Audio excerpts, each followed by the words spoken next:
Leo hii tunaye Dr. Redempta Mbatia. Yeye huyu ni mkurugenzi wa shirika lisilo la kiserikali ambalo linahusiana na masuala mbalimbali ya kuhudumia afya kwa kushirikiana mkubwa na serikali. Hili si lingine ni THPS, kwa ufupi linajulikana hivi. Mengi tutazungumza naye hapa, hasa kuhusiana na afya kwa ujumla, lakini kikubwa ni hii kauli ambayo imetolewa hivi karibuni na waziri mwenye dhamana ya afya. Yeye amezungumza kwamba takriban watu milioni 1.6 kadhaa wanatumia ARV, na hii si jambo dogo. Sio serikali pekee inamudu kuhudumia hawa wananchi kwa ARV. Kuna wadau ambao wanashirikiana nao, ni mmoja ni THPS. Mengi tutajadili naye hapa. Mimi naitwa Josephine Shimwaiswaga na kusitwe sote mwanzo hadi mwisho wa kipindi. Kikubwa tunazungumza kuhusiana na mambo ya afya, lakini kabla tuende huko nitakupa nafasi wasabai wa Tanzania ambao wanakutazama sasa wajue THPS ni nini na wewe ni nani katika THPS. Karibu sana. Asante sana Josephine. Yeah. Nashukuru sana kwa kupata nafasi hii ya kuja kuzungumza hapa Star TV, kuzungumzia tunachokifanya kama shirika. Jina langu ni Redempta Mbatia, kama ulivyonitambulisha. Ni daktari wa binadamu na ni mkurugenzi wa mtendaji wa taasisi inayoitwa Tanzania Health Promotion Support, shirika lisilokuwa la kiserikali ambalo limekuwa likisaidia serikali kwa miaka 15 tangu kuundwa kwake 2011 katika kutoa huduma za afya na ustawi wa jamii. Kama tunavyofahamu, huduma za afya ni wajibu wa serikali, lakini serikali haiwezi kufanya peke yake kuwahudumia wananchi wote waweze kupata afya kwa viwango vinavyostahili. Kwa hiyo sisi kama THPS ni kati ya wale wadau, tunaitwa wadau muhimu sana ambao tunafanya kazi kwa karibu sana na serikali kupitia wizara kadhaa, taasisi nyingine pamoja na mamlaka, tukishirikiana pia na wadau wa maendeleo, sekta binafsi, pamoja na asasi za kijamii zilizoko nchini, ili kuhakikisha kwamba huu wajibu wa serikali katika kuboresha huduma za afya na ustawi wa wananchi kwa wananchi wake tunasaidiana. Dhamira ya THPS ni kuhakikisha kwamba huduma zinazotolewa kupitia shirika letu ni huduma bora. Kuna viwango vimewekwa na wizara na pia kimataifa, na pia ni huduma jumuishi na ni endelevu. Ili mradi tu, maono yetu tunategemea kwamba kila Mtanzania akiweza kupata huduma bora za afya atafikia hatua ambayo atakuwa na hali bora ya maisha na atachangia kwa njia chanya maendeleo ya nchi. Kwa hiyo hilo ndio shirika letu tunalolifanya. Labda na kwa kifupi tu nizungumze tunafanyaje kazi na serikali. Nafikiri ni muhimu sana kuonyesha mfumo ambao tunautumia. Sisi kama THPS tunasaidia serikali kuboresha sekta ya afya na ustawi wa jamii kwa kupitia mihimili 6 ambayo imewekwa na shirika la afya ulimwenguni WHO, ambayo ni muhimu katika sekta ya afya. Mihimili hii ya kwanza ni utoaji wa huduma, yani zile huduma zenyewe zinavyotolewa kwenye vituo vya afya kuanzia ngazi ya jamii mpaka kwenye hospitali za juu za taifa. Mhimili wa pili ni rasilimali watu. Huwezi kutoa huduma za afya kama huna rasilimali watu. Tunawazungumzia madaktari, tunawazungumzia wauguzi, sehemu kubwa sana ya rasilimali, watu wa maabara, wa famasia, hata wale wanaohakikisha wagonjwa wanapata chakula, wanaishi mahali pasafi, wote ndio rasilimali watu, ambayo ni muhimili muhimu sana kwenye sekta ya afya. Ya tatu, mhimili wa tatu ni upatikanaji wa madawa na vifaa tiba. Kwa sababu hata ukiwa na nguvu kazi, kama huna vile vifaa tiba na madawa, huwezi kutoa huduma bora za afya. Na mhimili mwingine ambao ni muhimu sana hasa kwenye enzi hizi ni mifumo ya taarifa za afya. Bahati nzuri sana serikali imefanya jitihada kubwa ya kuhakikisha taarifa zote za afya zinaingia sasa kwenye mifumo ili kurahisisha kujumuisha na pia kurahisisha kujua matatizo yako wapi au mafanikio tumefikia kiasi gani. Kwa hiyo sisi tuko kwenye tunatumia pia mhimili huu. Mhimili mwingine ni rasilimali fedha. Hiyo ndio muhimu. Hakuna kitu unachoweza kufanya hapa ulimwenguni bila kuwa na rasilimali fedha. Kuwalipa watumishi, kununua hivyo vifaa tiba na harakati zote zinahitaji rasilimali fedha. Mhimili wa mwisho ni uongozi na utawala bora kwenye sekta ya afya. Umezungumza sasa hivi kuhusu swala ambalo Mheshimiwa Waziri amekuwa mstari wa mbele sana kusimamia na kuhakikisha kwamba huduma za afya zinatolewa kwa kufuata utaratibu uliowekwa na serikali. Hivi karibuni pia umeongezwa mhimili mwingine ambao ni mhimili wa mifumo ya afya katika ngazi ya jamii. Tunasema Kiingereza community health systems, kwa sababu huwezi kutoa huduma za jamii kama huwezi kutoa huduma za afya kama jamii unayoihudumia haijashirikishwa, haijakubali na haijazingatia mila na desturi zake. Kwa hiyo sisi kama THPS tunafanya kazi kupitia mihimili yote hiyo.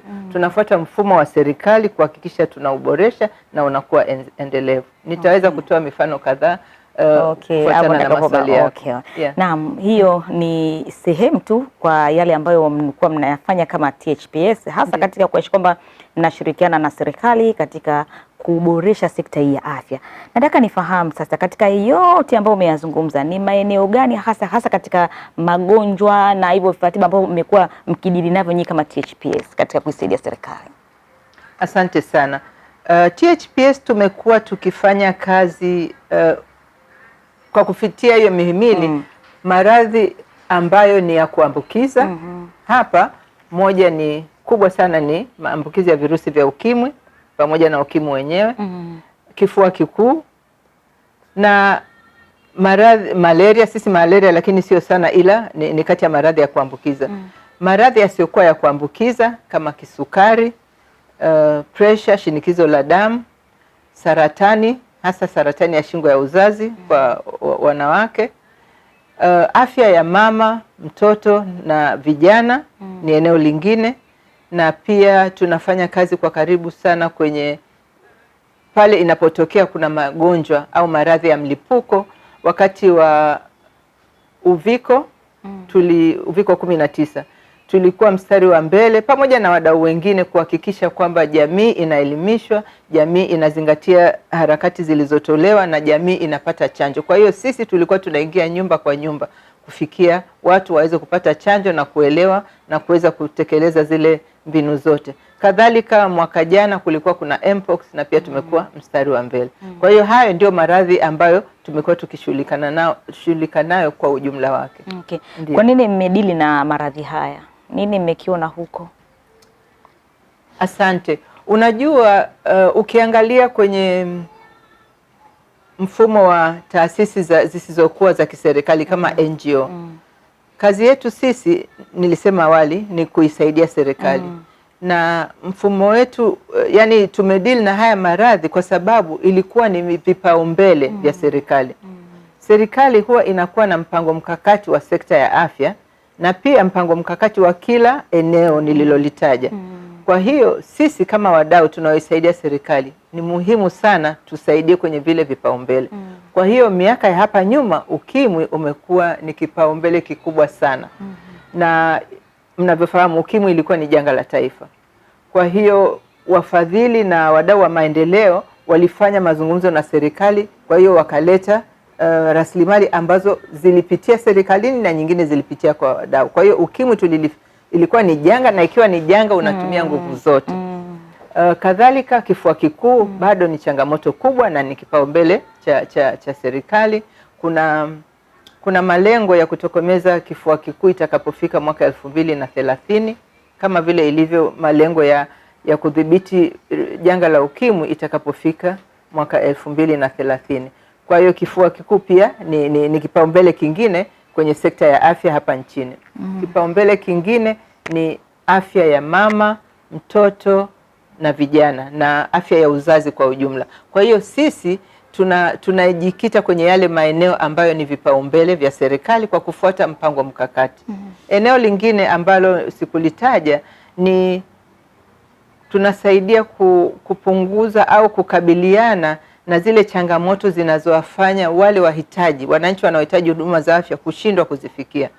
Mfano mmoja ni ukatili wa kijinsia na pia ukatili dhidi ya watoto. Kwa hiyo sisi katika kuwahudumia wananchi kwenye vituo vya afya, ni kipaumbele cha serikali kuhakikisha kila mgonjwa anayekuja, kama amekuja kwa ajili ya tiba ya ukimwi au ya kifua kikuu, tunajaribu kuangalia ni mazingira gani yalimfanya akapata hiyo. Kwa hiyo huwa kuna kudodosa kama mtu amepitia ukatili wa kijinsia au hata kama ni mtoto. Na tunapowapata, kazi yetu nyingine kwa mfano ni kuhakikisha wanapata huduma za afya. Ukichukua mfano wa kama kijana au mwanamke amebakwa, inamaanisha yuko kwenye hatari ya kupata maambukizi ya virusi vya ukimwi. Kwa hiyo ili kuhakikisha, na tunatumaini anakuwa amefika ndani ya masaa 72. Ndio maana hapo ni muhimu jamii ijue kwa nini mtu akipata hilo janga mara moja afike kwenye kituo kinachotoa huduma. Kwa hiyo ndani ya masaa 72 huyu anapewa ile dawa ya kukinga. Kuna mwongozo kabisa, kama mtu amebakwa akifika ndani ya masaa 72 apewe dawa itakayomkinga asije akapata maambukizi ya virusi vya ukimwi. Kwa maana hiyo Dokta, kabla hajafika mbali, mtu akibakwa ndani ya masaa 72 ukienda kuwapata kinga, anaweza asipate ukimwi hata kama aliyemuingilia na HIV? Ndio, inawezekana kabisa. Vipi labda? Nafikiri mmeelewa hizi dawa tunazozitumia zinazoitwa ARV ni zinatumika kwa kwanza tiba, zinatumika kupunguza maambukizi ya virusi vya ukimwi kutoka kwa mama kwenda kwa mtoto. Sasa hivi zinatumika kwa kupunguza maambukizi ya virusi vya ukimwi kwa wale ambao makundi yanaoishi kwenye mazingira ya hatari. Kuna wadada ambao wanafanya biashara ya ngono, wako kwenye hatari kubwa kwa sababu hajui wateja wake wakoje. Na bahati nzuri sana hata Tanzania imesharidhia sasa hivi hizi dawa hazitolewi tu kama vidonge. Dawa kinga tunazitaga dawa kinga. Dozi ni tofauti, lakini dawa ni hizo, ziko aina nyingi. Dawa kinga huwa sasa hivi zimegundulika sindano ambayo mtu anachoma mara 2 kwa mwaka. Hawa ni wale ambao wanaishi kwenye mazingira hatarishi, hata wale wanaojidunga madawa ya kulevya. Lakini kwa mtoto sasa aliyebakwa, akifika, kinachofanyika mwanzoni ni kwanza kumpima, kuhakikisha yeye mwenyewe hana maambukizi ya virusi vya ukimwi. Kama amebakwa na amefika ndani ya masaa 72, haiwezekani atapata maambukizi hapo hapo, kuna kipindi. Kwa hiyo akipimwa pale akakutwa hana maambukizi, hapo ndio inakuwa muhimu sana apewe zile dawa ili sasa zimkinge kama zinavyomkinga mtu mwingine.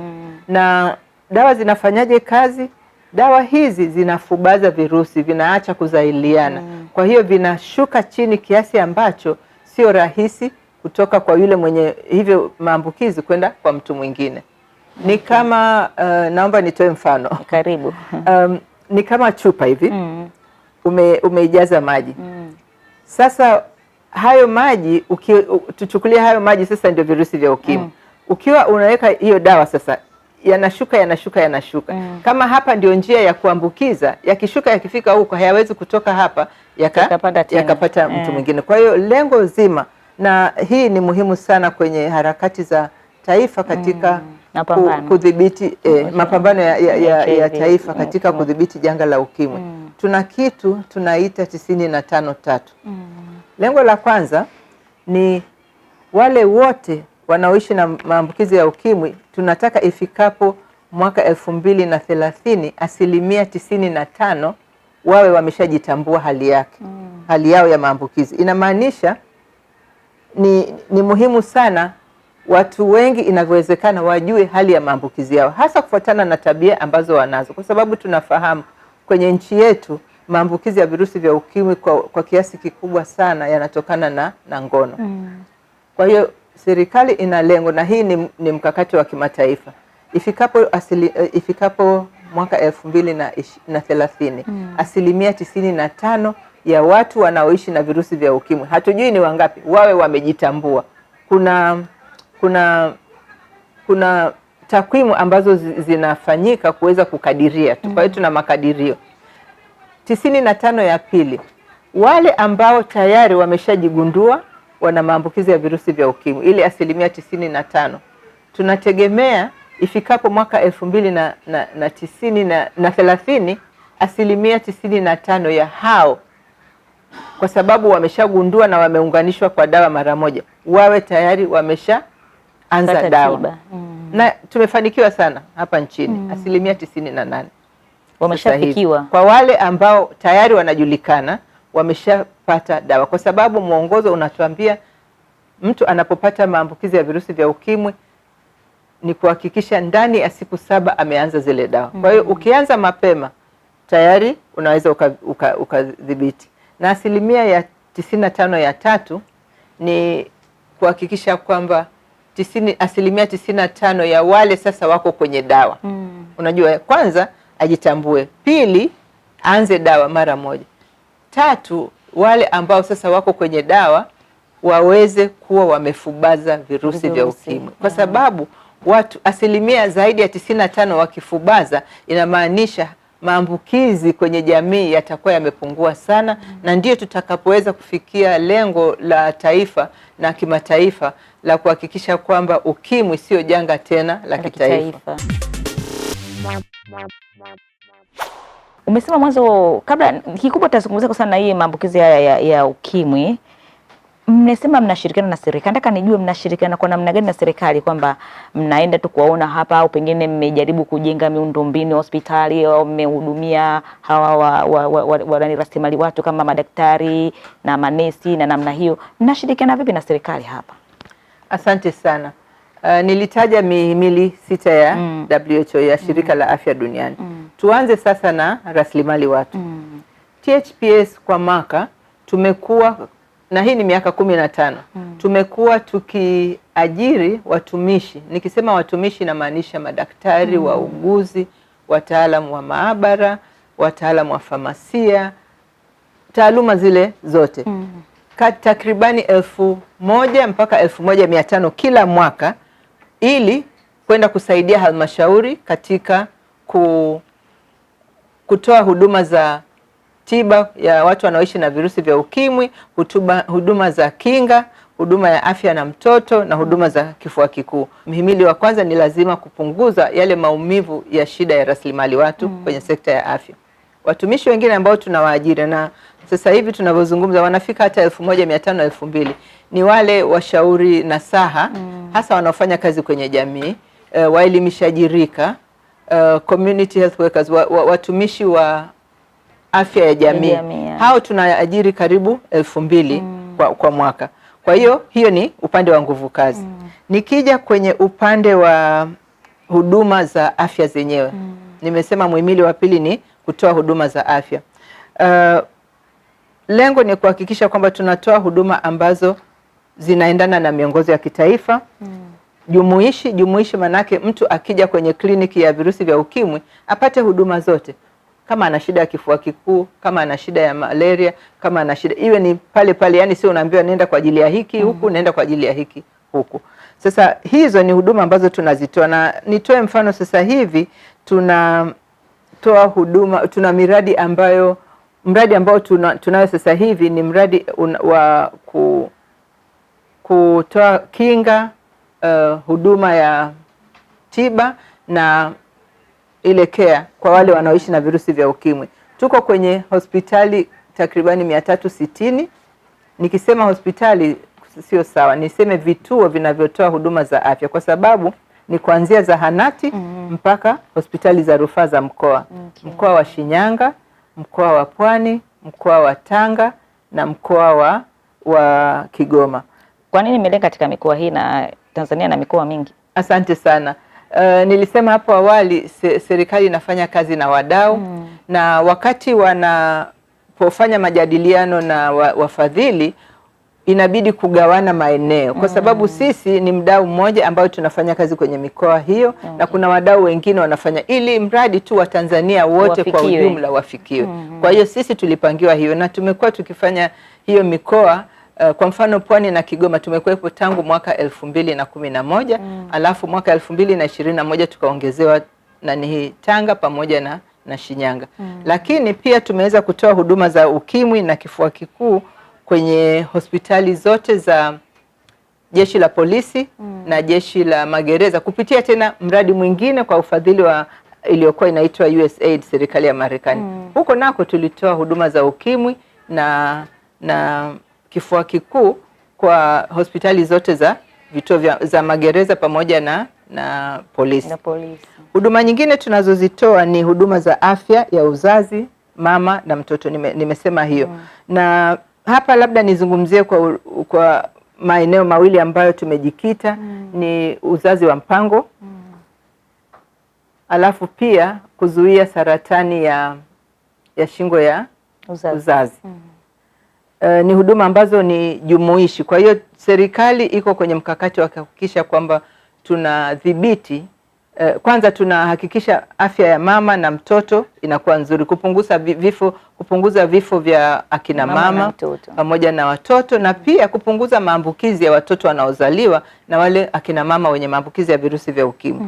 Kwa hiyo hapa tunachokifanya ni kuhakikisha mama akishajua ni mjamzito, tungependa sana na tunatamani sana na tunaendelea kutoa elimu ile miezi mitatu ya mwanzo aende kliniki, kwa sababu bahati nzuri wanawake wajawazito Tanzania wanashiriki sana kwenye kliniki hizi, lakini tunapenda waende mapema ili akifika tu kati ya vipimo anavyofanywa ni pamoja na kupima virusi vya ukimwi, syphilis, samahani sikumbuki Kiswahili chake, syphilis, pamoja na homa ya ini sasa hivi.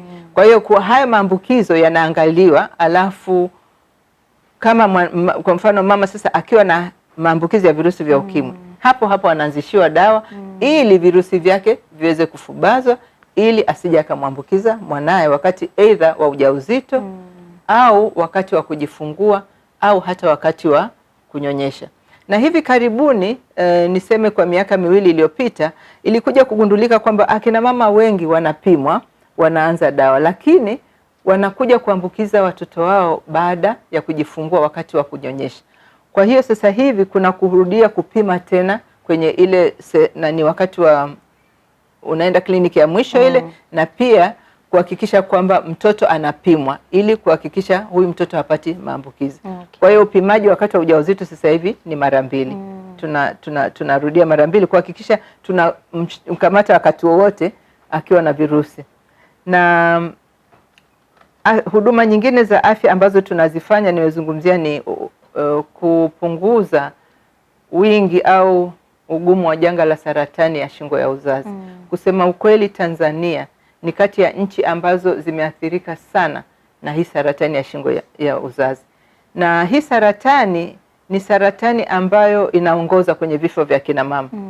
Kwa bahati nzuri sana ni kati ya zile saratani ambazo ukigundua mapema unaweza kabisa kukinga. Kwa sababu kuna tiba ambazo zinatolewa, matibabu ambayo yanatolewa. Na pili ni saratani ambayo pia sasa hivi kuna chanjo ya kuzuia ambayo serikali imeanza kutoa kwa vijana wasichana wa miaka 9 mpaka 14. Kwa hiyo sisi kama THPS tunashirikiana, na nikisema tunafanya kazi na serikali, tukumbuke kwamba wananchi wako kwenye halmashauri. Kwa hiyo tunachofanya sisi, tunafanya kazi na halmashauri kupitia uongozi wa ofisi ya mganga mkuu na ofisi ya mganga mkuu wa mkoa pamoja na mganga mkuu wa wilaya.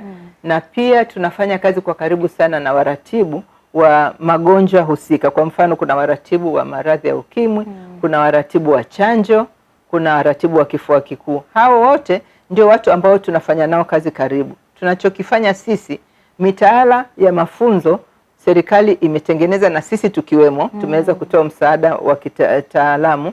Kwa hiyo ni yale mafunzo waweze kuyapata na kusimamia kwamba wanayafanya hivyo. Tunaangalia pia takwimu zinaingizwa kwa usahihi. Tunaangalia pia sampuli zinatolewa kwa usahihi, zinasafirishwa, zinafika kule kwenye maabara zinavyotakiwa kwa muda mwafaka. Hiyo ni aina moja ya jinsi tunavyofanya kazi na serikali. Aina nyingine ni kuboresha mazingira ya kutoa huduma za afya.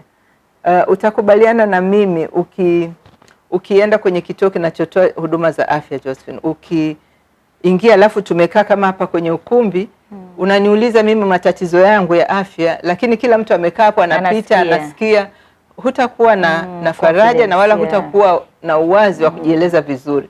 Kwa hiyo kama wadau tumechangia sana kuboresha mazingira ya kutoa huduma. Tumefanyaje haya? Kwanza tumefanya karabati kubwa nyingi sana, yaani hata sijui kama naweza nikataja zote, lakini kwa ukaribu tu ukienda hospitali ya wilaya ya Bagamoyo tumefanya ukarabati mkubwa sana wa lile jengo la kliniki ya virusi vya ukimwi na kliniki ya afya ya mama. Na kumbe THPS ndio wametoa, nilijua ni mapato yao ya ndani. Tumefanya sisi na ninajivunia vizuri sana kwa ufadhili wa serikali ya Marekani na serikali ushirikiano wake. Mpaka hata tulipata tuzo na mwenyekiti wa halmashauri ya Bagamoyo. Yes, yeah. Ilagala kule Kigoma kituo cha afya ni kama tumekijenga upya. Hapa Pwani mkoa jirani hapa tumekarabati labor ward, yani wodi za uzazi kwenye vituo zahanati. Hizi sasa tunazungumzia ngazi ya afya ya msingi kabisa 12 ili kuhakikisha kwamba mama anajifungulia kwenye chumba chenye staha, kitanda kizuri, vifaa tiba vile ambavyo muuguzi anavyo vipo. Kadhalika nitoe mifano miwili ya karibuni. Kule Shinyanga tumejenga kabisa kliniki ya methadone ambayo tulikabidhi kwa serikali tukishirikiana. Tulijenga hiyo kwa kushirikiana na ofisi ya mganga mkuu wa Shinyanga kwa kufuata michoro ya mamlaka ya udhibiti wa dawa za kulevya. Kwa hiyo clinic tulipata ufadhili kutoka kwa benki ya CRDB, tukajenga kliniki mpya na tunavyozungumza sasa hivi watumishi wanafanyiwa mafunzo. Kwa hiyo sasa hivi wale ambao wana shida ya uraibu kule Shinyanga wataweza pia kutibiwa.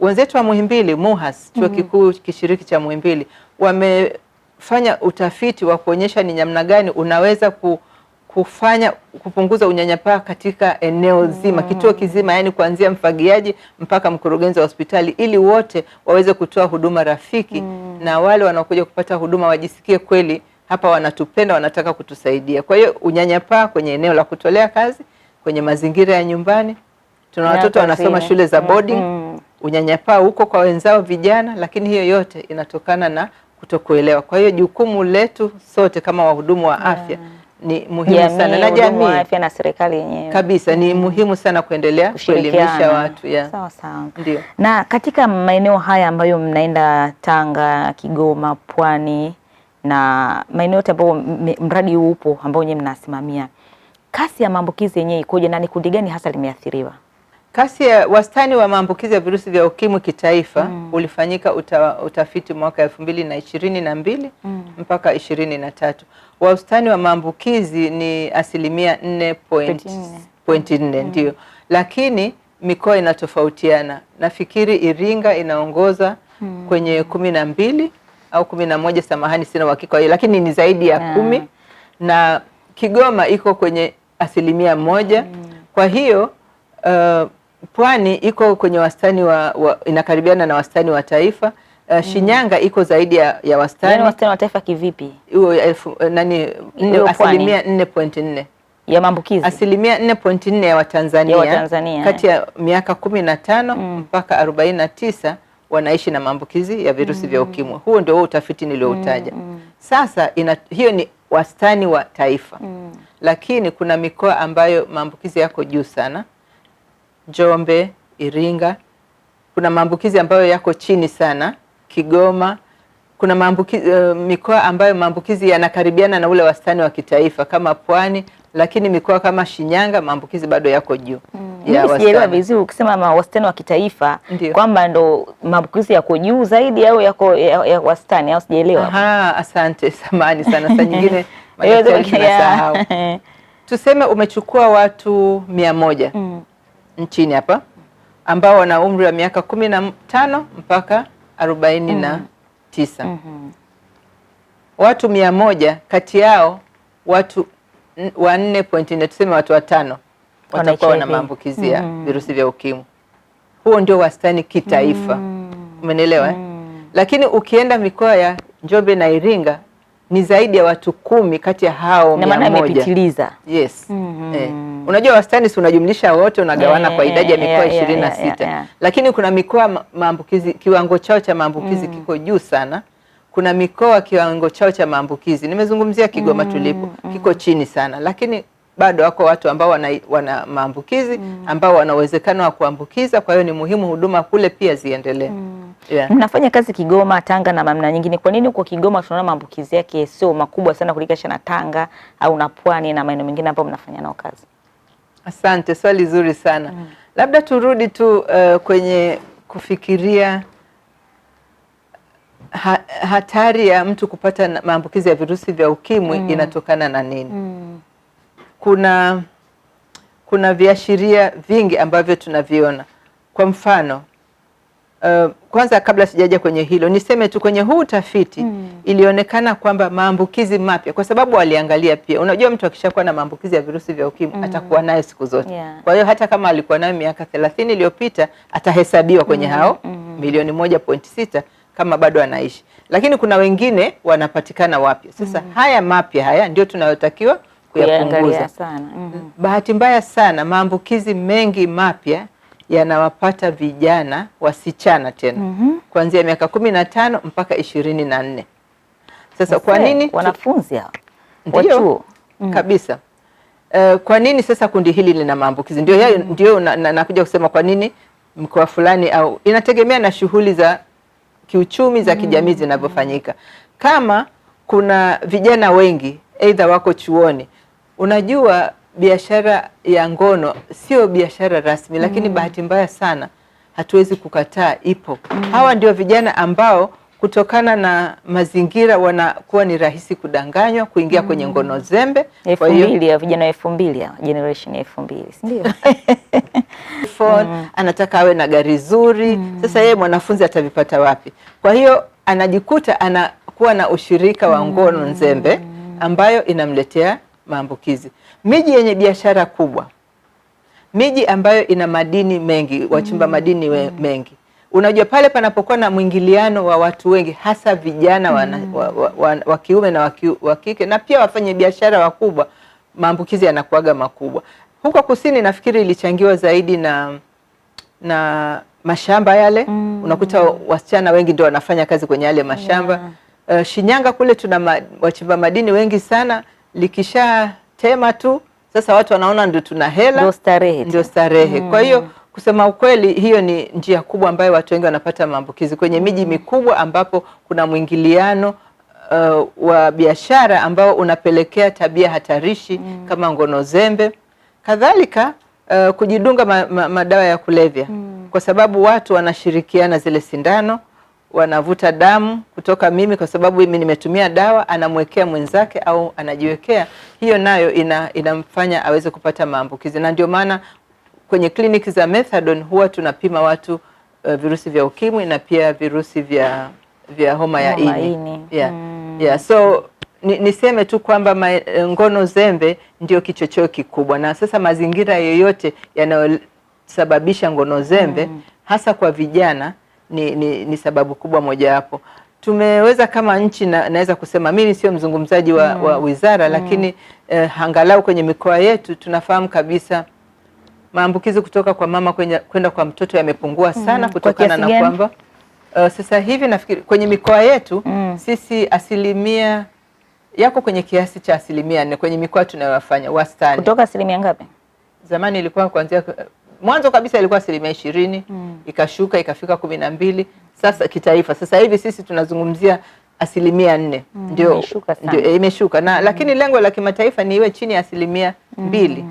Na ikiwezekana asizaliwe mtoto apate maambukizi ya virusi vya ukimwi, kwa sababu tayari science imeshatuonyesha kwamba kuna namna ya kuzuia huyu mtoto asipate maambukizi wakati mama yake akiwa tumboni mwa mama yake au wakati mama yake anajifungua, hata wakati ananyonya. Ndio. Naona ni hatua kubwa sana imepigwa hapo kutoka 20% mpaka kufika 4%, ni parefu sana. Ndio. Hizi jitihada zinazotumika katika kupunguza haya maambukizi kutoka kwa mama kwenda kwa mtoto, kwa nini zisitumike pia katika kupunguza maambukizi kutoka kwa lika ile ambalo umelizungumza hapa, miaka 15 mpaka miaka 24 mpaka miaka 34? Asante sana. Swali gumu lakini la msingi sana, ni la msingi sana. Tafiti zimetuonyesha kisayansi kwamba mbinu za kupunguza maambukizi kwa yale makundi hatarishi zinajulikana. Kwanza, unasihi kuacha hizo tabia hatarishi. Kwa hiyo kuendelea kutoa unasihi watu ziache. Pili, kutumia kondom. Zinajulikana na zinatakiwa zitumike kwa ujumla wake. Tatu, kutumia dawa kinga. Kwa Tanzania sasa hivi tunatumia dawa kinga za vidonge na yale makundi hatarishi tunayafikia. Tunawapa hizo dawa kinga kila siku, mtu anameza vidonge ili asipate maambukizi. Lakini sasa hivi kwa urahisi zimeanzishwa sindano ambazo mtu anachomwa kila miezi 6. Bado Tanzania hatujaanza kuzitumia. Ninavyoelewa ni kwamba mchakato wa kuhakikisha hizo dawa zinawafikia hawa vijana ambao wako kwenye makundi hatarishi zinafanyika ili ziweze kuanza kutumika. Sina uhakika ni lini. Kwa hiyo jitihada ndio hizo. Alafu kuwaelimisha vijana pia namna ya kuishi maisha. Tunaita mbinu za mfumo wa maisha. Ni kweli kuwa na usiwe na haraka, utafika huko. Kazana mwenyewe, upate hela yako uitumie kwa raha na sio kwa ajili ya kupewa alafu unapewa hapo hapo na maambukizi ya maradhi ambayo yanaweza yakasimamisha hata ndoto zako. Kwa vijana hawaelewi kabisa. Nafikiri vijana ni hasa kwenye vizazi vya sasa hivi wana haraka na sote tulivyokuwa vijana tulikuwa tuna haraka. Kwa hiyo ni wajibu wetu sisi watumishi wa afya, sisi wazazi, sisi walezi, waalimu kuendelea kuwaelimisha vijana. Tusiwalaumu. Tunatakiwa kuwa karibu nao. Na ukiwa unamwelimisha kijana, mimi kwa mfano kama Redempta siwezi kukaiti naenda kumwelimisha kijana. Tunachokifanya sasa kama THPS, tunawatumia vijana wenzao. Tunawaita waelimishaji rika wa vijana ambao wengine wao wanaishi na virusi vya ukimwi, kwa hiyo wanaelewa kabisa, lakini wengine wao ni machampion ambao wamekubali kujitoa. Kwa hiyo wao wanajua lugha zao, wanajua vijio vya kuwafuata wenzao, kuwaonyesha jamani, hii hapana, sio penyewe. Kwa hiyo mimi nafikiri tunapozungumzia afya ya uzazi na afya ya vijana, yote haya yanajumuisha huko. Kwamba kwanza usianze ngono mapema. Sio jambo jema, kwa sababu sio tu maambukizi ya virusi vya ukimwi, hata maambukizi ya virusi vya HPV, human papilloma virus, ambao ndio wanasababisha saratani ya shingo ya uzazi, yanapatikana kwa ngono zembe na za mapema na mara kwa mara kwa watu tofauti. Kwa hiyo tukiimarisha elimu ya afya ya uzazi kwa vijana, na ni kwenye nyanja zote, majumbani, kwenye jamii, mashuleni, na ninaamini kabisa tutaweza kukinga kizazi chetu. Kuna jambo sikulisema kuhusu kazi za THPS ulizosema tunafanya nini. Nilizungumzia moja la kutoa huduma na halmashauri, nikazungumzia la kuboresha maeneo ya kutoa huduma. Kuna wakati ambapo serikali ilianza harakati za kupima virusi vya ukimwi ili ujue kwamba hizi dawa zinafubaza. Ilibidi kubadilisha mfumo mzima kwa kuhakikisha kwamba maabara zilizopo zinaweza kufanya hicho kipimo. Tunaita PCR. Wakati ule mwanzoni kabisa nakumbuka ilikuwa tu ni Dar es Salaam, ikaongezeka na KCMC na Bugando. Kwa hiyo sisi kama THPS kati ya mwaka 2018 mpaka 2020 tumechangia kwa kiasi kikubwa sana katika kupanua wigo na kuhakikisha hospitali za rufaa zinafanya kipimo pale majibu yarudi mapema ili tuweze kutoa huduma stahiki. Tulikuwa wakati huo tumefadhiliwa anapima bure kabisa. Ni bure. Huduma zote za virusi vya ukimwi kutokana na sera ya taifa ni bure. Kwa hiyo lazima kati ya rasilimali zilizotolewa na wafadhili ilikuwa ni kuboresha maabara ziweze kufikia hicho kiwango. Kwa hiyo sisi kama THPS tulifanya karabati kubwa sana ambayo ni kama kujenga kabisa maabara za hospitali 9 za rufaa ili za mikoa ili ziweze kupima hiyo na kuweka mashine pia.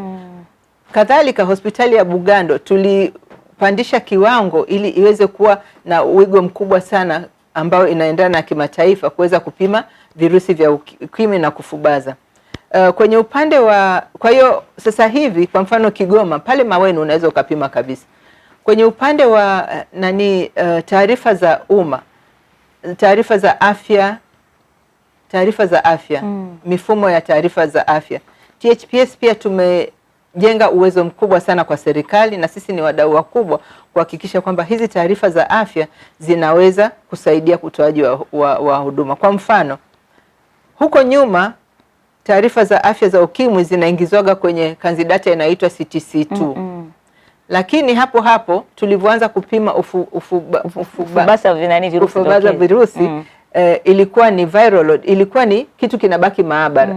Tulichokifanya sisi THPS kwenye mwaka 2018 mpaka 19 ni kuhakikisha unaunganisha hizi mifumo miwili, hii mifumo miwili isomane. Kwa hiyo hata katibu mkuu kwenye sekta ya afya akitaka kujua kati ya wateja kati ya wapokea huduma 1,600,000 wa Tanzania wanaoishi na virusi vya ukimwi ni wangapi wamefubaza, sasa hivi kwa kubofya tu anapata hizo taarifa. Okay. Tumeweza kufanya hiyo. Kule Zanzibar tuliitwa mwaka jana kuwatengenezea kanzidata ya kuweka mfumo kwa haya makundi ambayo ni hatarishi yanayotumia au kujidunga dawa za kulevya. Kwa hiyo kuna mfumo maalum ambao rasmi umeunganishwa ni wa Wizara ya Afya Zanzibar na umeunganishwa na huduma nyingine za afya. Okay. Kwa hiyo tumetoa mchango mkubwa sana kwenye huduma, kwenye mifumo ya afya. Kadhalika kwenye hospitali hizo au vituo vinavyotoa huduma hizo 360 tumeweza kuweka sola ambazo zinahakikisha mifumo ya afya, yani takwimu zinapandishwa saa yoyote ile. Huwezi kusema umeme umekatika siwezi kupandisha takwimu. Kadhalika maabara zinafanya kazi saa zote kutokana na kwamba tumeweka na njia mbadala hata kama ni zahanati au kituo cha afya ili waweze kuwa na umeme kuhakikisha takwimu pamoja na maabara zinafanya kazi muda wote. Okay. Ndio. Na katika swala hili la maambukizi ya ukimwi, nataka nijue, umesema kwamba vijana hasa wa watoto wa kike ndio wanaathiriwa zaidi. Ndio. Kuliko watoto wa kiume, na umesema kikubwa hasa ni tamaa na mambo mengine. Ina maana watoto wa kiume hawana tamaa, au kwa vile tunaona kwamba mtoto huyo pengine anaweza kama mwanamume mmoja anaweza kutembea na wanawake 7, lakini mwanamke mmoja anaweza kutembea na wanawake 2. Kwa nini hapa mtoto wa kike ndio akaathirika zaidi kuliko mtoto wa kiume? Tamaa yeye hana huyu wa kiume? Swali zuri sana. Nafikiri tamaa kwa vijana ni kitu cha kawaida, lakini sayansi imetuonyesha kabisa watoto wasichana hasa yani tuseme wanawake. Labda niseme tu kwamba kitakwimu wanawake ndio wenye maambukizi mengi. Wanawake kwa ujumla. Okay. Ambao wameanzia sasa kwa vijana. Inatokana na sio tu masuala ya tamaa, hata kibiolojia. Maumbile yetu yametuweka kwenye hatari zaidi ya kupata maambukizi maradhi kuliko mwanaume. Na sikuzungumzia swala moja la muhimu sana kwenye kinga ambayo vijana wengi tumewahamasisha wavulana kuchukua. Hii ni tohara kinga. Tohara kinga inasaidia sana kupunguza maambukizi ya virusi vya ukimwi ikitumika na mbinu nyingine. Kwa hiyo kati ya kazi ambazo tumefanikiwa sana kufanya upande wa Shinyanga na Kigoma ni kuhakikisha kwamba vijana wengi na wanaume wengi watu wazima wanafanyiwa tohara ili wao sasa wasiende tohara kabisa. Ile ndio inadhibiti kidogo. Inadhibiti kwa 60%, na huo ni utafiti ambao ulifanyika miaka mingi tu huko nyuma. Ilifanyika Uganda. Kitakwimu ukichukulia nchi yetu upande wa mashariki, yani kwenye pwani, tohara ni kitu kinafanyika kijamii, kwa hiyo sio shida kwenye lakini ni mila kabisa. Upande wa magharibi wa nchi, ukianzia kule juu kuanzia Bukoba kushuka mpaka chini Mbeya, tohara ilikuwa, kiwango cha tohara kilikuwa chini sana.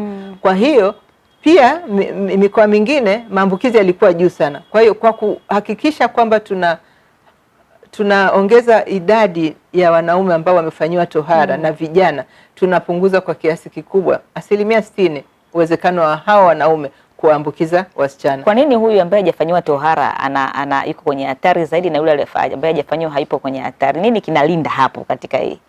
Sawa. Unafahamu kinachofanyika kwenye tohara?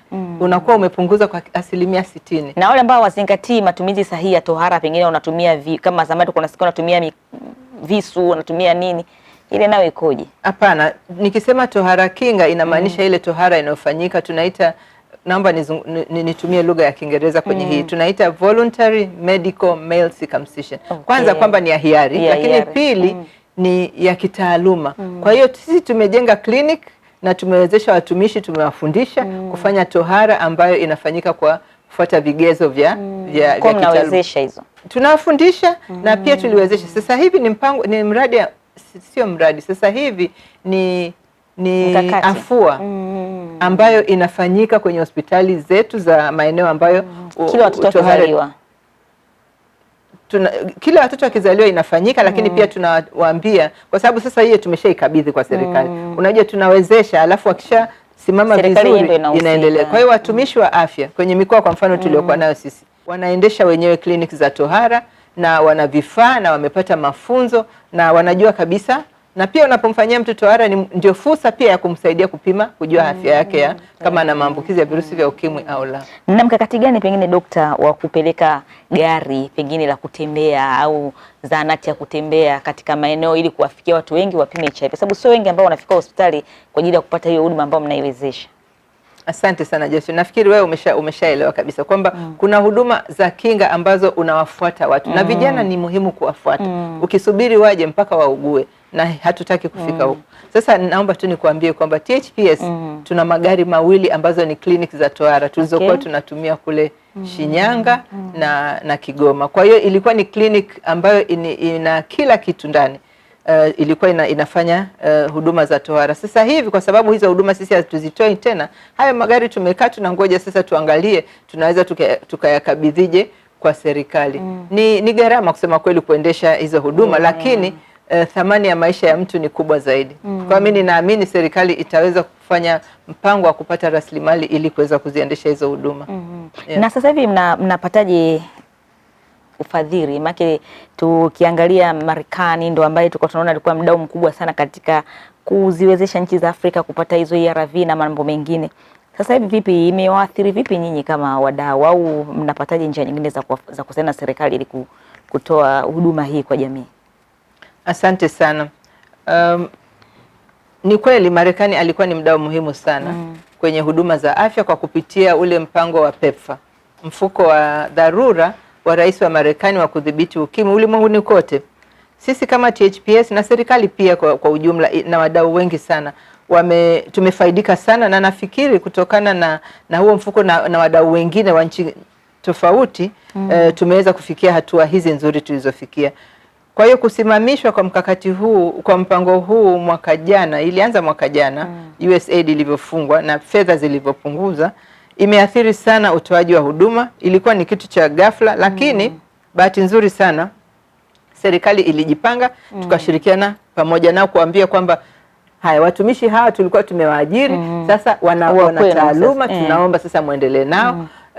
Huduma ni hizi, tunaomba muendelee nao. Sampuli tulikuwa tunazisafirisha, tunazipeleka kwenye zile maabara nilizokutajia, tunaomba sasa muendelee nao. Na serikali imeshajipanga, kuna mkakati mkubwa sana ambao umewekwa na serikali imeanzisha, kwamba ukikumbuka mwaka jana mfuko wa ukimwi AIDS Trust Fund. Mimi nafikiri unabeba ukifika mahali sasa na wewe ujibebe mwenyewe. Na nafikiri tumefika hapo, na ninaamini kabisa hilo jukumu serikali imelichukua vizuri. Sisi kama wadau tuna wataalamu wengi sana na tunatumaini kwamba bado tutakuwa ni chachu na tutaweza kutumika katika kuhakikisha sasa viwango vinabaki kuwa na ubora na tunaweza tukasaidia kwenye masuala ya sera na pale ambapo serikali inaona itahitaji msaada. Kwa mfano watumishi wa elimu ya jamii, tumezungumzia umuhimu wa kuelimisha jamii sana. Kwa hiyo ni muhimu sana yani kuwepo pia na wadau ambao wanasaidia serikali kuhakikisha vitu vinaenda. Inawezekana isiwe kwa kiwango cha uzito tulichokuwa nacho, lakini binafsi nafikiri litakuwa jambo jema ili tusiweze kuanza kuona maambukizi yanarudi. Kwa mfano, kitu mimi ambacho kinanipa hofu ni kufanya zile huduma za mkoba za kwenda kuwafuata vijana kwenye vijiwe vyao. Tunaendaga kwenye vijiwe vyao, washikaji wanakaa wanazungumza, wanapeana elimu, wanapimwa. Mwingine anasema mimi bwana sitaki kuja huko kituoni, naomba dawa zangu niletewe. Kwa hiyo wanapanga kundi fulani au kwamba sisi tumeungana watu kadhaa, tutaweza kupata hii dawa zetu fulani atazifuata. Kuna kuwa na mpangilio. Tumevifanya hivyo vitu vyote. Tumejifunza mambo mengi sana. Kwa sababu la msingi ni mtu asiache dawa zake. Kwa hiyo tunaamini kabisa hizo afua hazitaisha, kwa sababu ndio namna ya pekee ya kudhibiti hili kundi. Tukiwaacha huko wataendelea na maisha yao, mambo yakiharibika, sasa sisi tutajikuta tena mafanikio makubwa yaliyopatikana kwenye kupunguza janga la ukimwi yanaanza kupungua.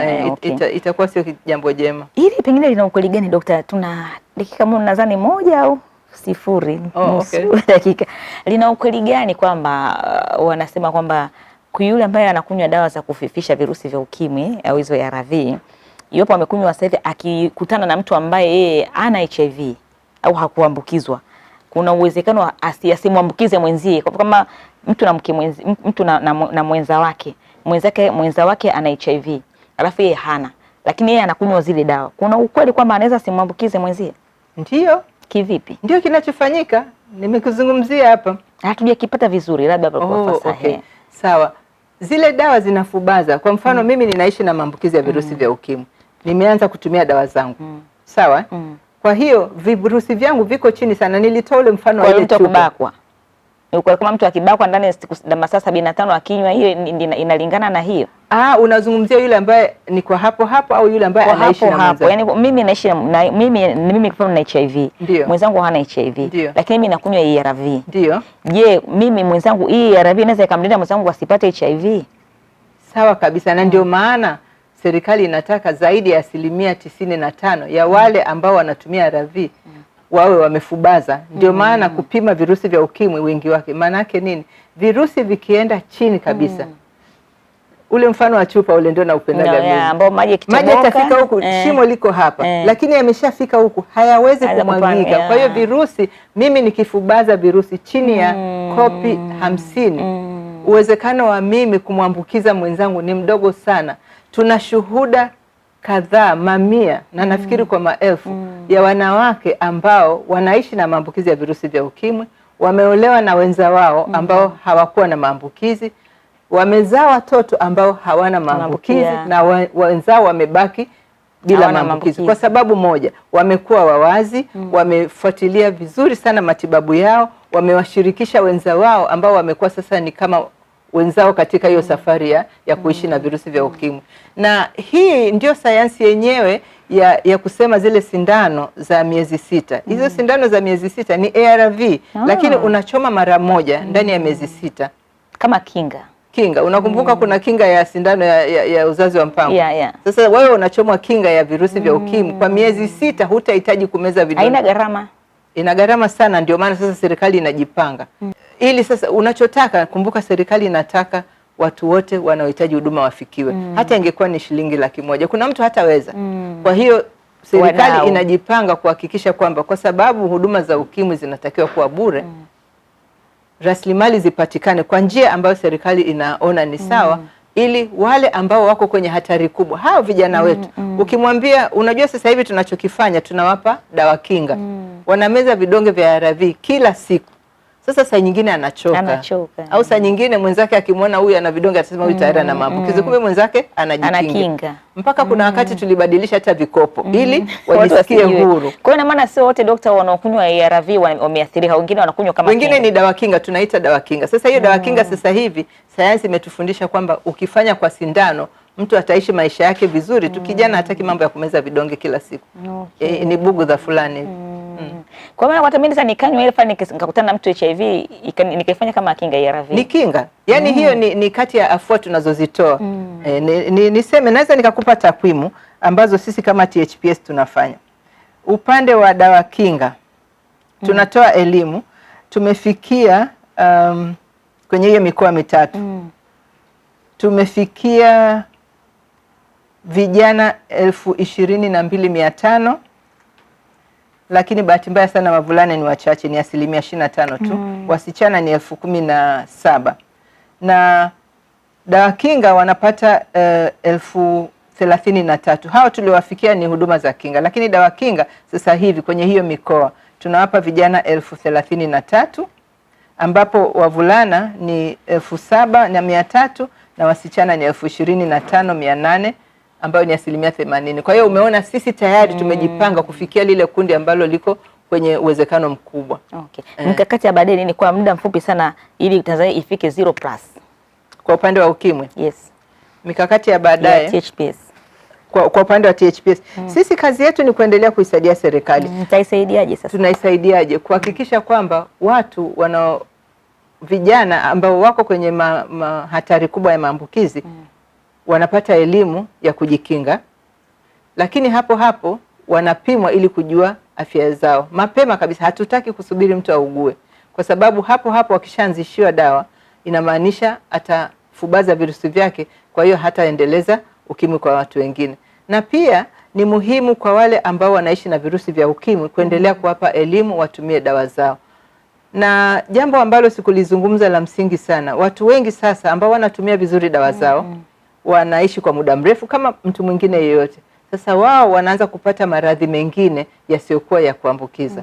Wanapata sukari, wanapata pressure na maradhi ya moyo. Sasa haya yanaweza kutokana na kwamba hata asingekuwa na maambukizi ameyapata, lakini mengine yanaweza kutokana na dawa anazotumia. Kwa hiyo tunachohamasisha ni kwamba watumishi wa afya, ni muhimu sana mgonjwa anapokuja mwenye maambukizi ya virusi vya ukimwi, anapokuja kupata huduma, tutoe huduma jumuishi, tuangalie ana matatizo gani mengine ili tuweze kumhudumia matatizo yote hayo, kwa sababu akiwa na afya nzuri ataendelea kuwa na dawa zake na hata ongeza idadi ya maambukizi, kwa sababu ataendelea kuwa amefubaza.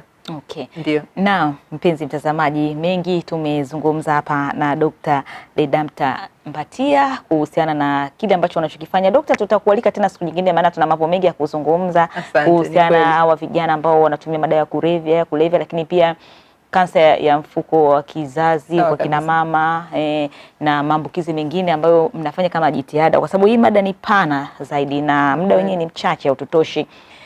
Penzi mtazamaji wa Star TV, hadi hapa hatuna la ziada. Mimi naitwa Josephine Shimwaiswaga. Kwa kifupi tu tulikuwa na Dr. Ledamta Mbatia. Huyu ni mkurugenzi mtendaji wa shirika lisilo la kiserikali linalosaidiana na serikali katika kutekeleza huduma mbalimbali za afya maarufu kama THPS. Mimi naitwa Josephine Shimwaiswaga, nilikuwa na mpiga picha wangu Freddy Sike. Kwa heri, tukutane kesho.